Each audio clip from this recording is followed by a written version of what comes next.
This is Lou Dobbs Tonight. Good evening, everybody. A dramatic withdrawal by the federal government after meeting armed and determined resistance by Nevada rancher Cliven Bundy, his family, friends, hundreds of supporters from neighboring states. But this is more than a simple story of a Western rancher standing up against an abuse of power and use of overwhelming force by the federal government. And it's certainly not about the federal government's stewardship of Western lands and the preservation of wildlife on the high desert.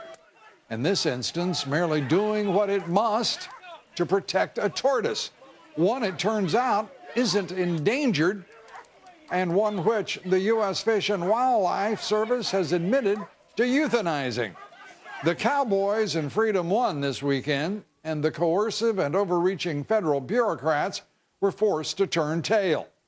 Why has the most powerful man in the United States Senate, however, Majority Leader Harry Reid and his son Rory, who failed in a bid for the Nevada governorship, involved themselves in this effort to crush one individual citizen? There are reports tonight that Chinese energy giant ENN Energy Group is actively targeting the land in question for a solar plant project, with Roy Reid's help. And the principal director of the Bureau of Federal Land Management, the bureaucracy at the center of this conflict, is Harry Reid's former senior policy advisor. We turn now to Fox News correspondent William LaJeunesse, live on the ground in Bunkerville, Nevada, with the latest for us. William.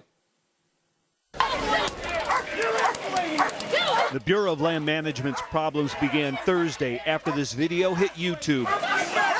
Reaction was swift. Self-described patriots and hundreds of armed militia members began streaming into Bunkerville, Nevada. We care about our country, we care about our land, we care about our fellow countrymen. Answering the call of 67-year-old Cliven Bundy. Get the hell out of here, federal government. Bundy's family has ranched here since the 1880s, giving him grazing rights he claims predate and preempt federal authority established here in 1934. Our United States government thinks they can rule in a state of Nevada, Clark County, with unlimited power. So in 1994, when BLM listed the desert tortoise as endangered and withdrew his grazing rights, Bundy refused to comply, losing court appeals 3 times. Last week, federal agents executed a court order, rounding up nearly 400 cows. That's when things got heated.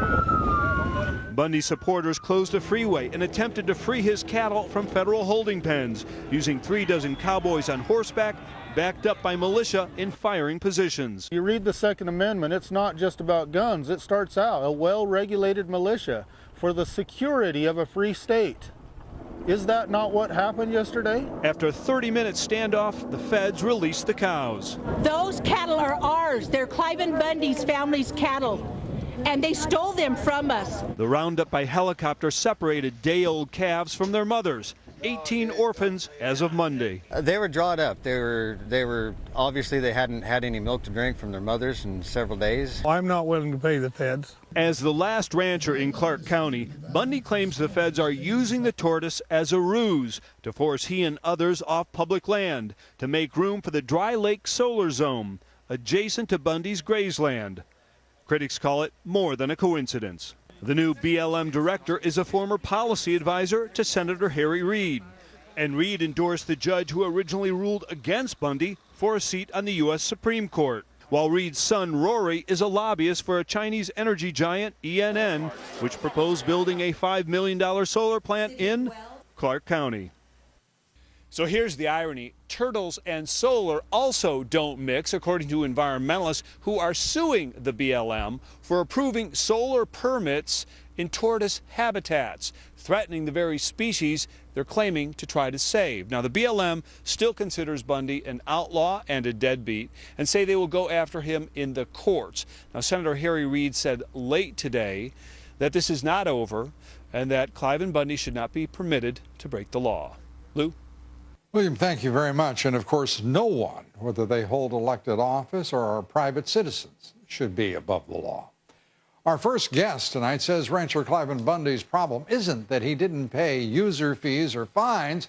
It has nothing to do with whether his cattle were bothering tortoises.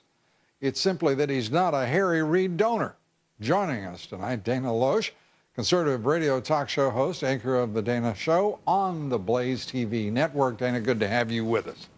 You've been following Thanks for having me, Lou. You've been following this story. I mean, these relationships amongst Senator Reid, his son Rory, the federal government, even Governor Sandoval has been to China to glad hand with the ENN Group's executives.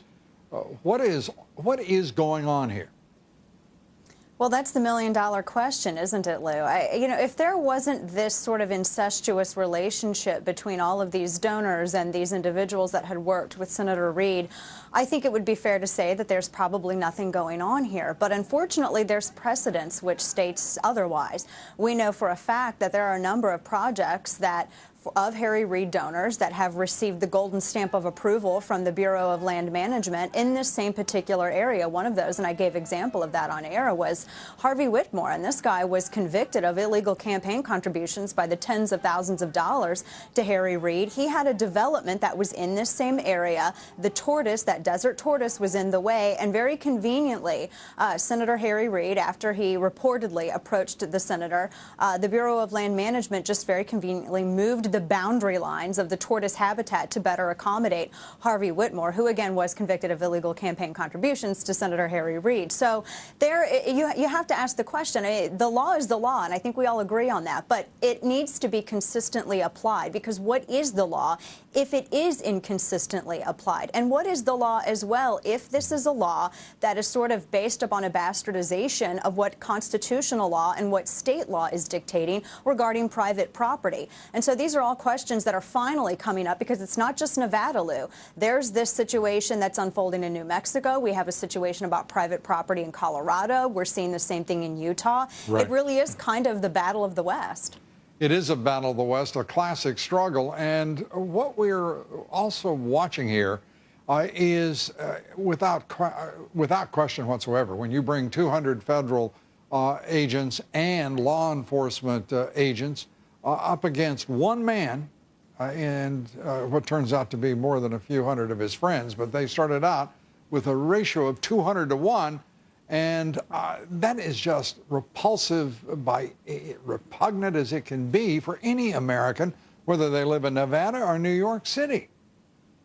Yeah, very heavy-handed indeed, and I don't know why it wasn't left up to state and local law enforcement for them to handle this. And they say that Bundy, who, and I've spoken with Clive Bundy, and he says that he stopped paying fees to the Bureau of Land Management and only wanted to pay the county after they were essentially using his money against him to wage a terror of running him and these other ranchers out, which they succeeded with everyone else. It's this punitive regulation that they're enforcing on everyone. But you raise a good point in that how much did it cost, do you think, for 200 agents and for helicopters to stampede these cattle into holding areas? They say he owes them $1 million in fees. Well, I think they've spent probably a couple $1 million on this operation. Yeah, the most recent number I saw was over $3 million, which makes no sense, except until you realize the new head of the Bureau of Land Management is Harry Reid's former senior policy advisor.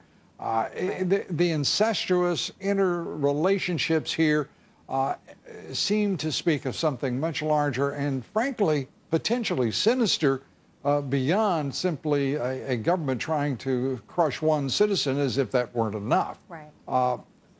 Where do you think we go from here? Well, obviously it's going to end up in the courts. It was curious that Senator Harry Reid just now, later today, as you reported, finally mentioned that, well, this isn't over. You can't have individuals just sort of ignoring the law. Well, that's interesting, because then it comes back to consistency, Lou. You have people who've donated to Harry Reid who've been inconsistent in following this law. So it will be left up to the courts, and it opens up this big battle as to what the Bureau of Land Management's role is. Is this going to be something managed that's owned by the state, managed by a federal entity? And that's what the fight's going to be about. With over 84% of Nevada owned by the federal government right now, I think that we're going to be seeing this battle go on for a long time. Dana, thank you so much. Dana Loesch, we appreciate it.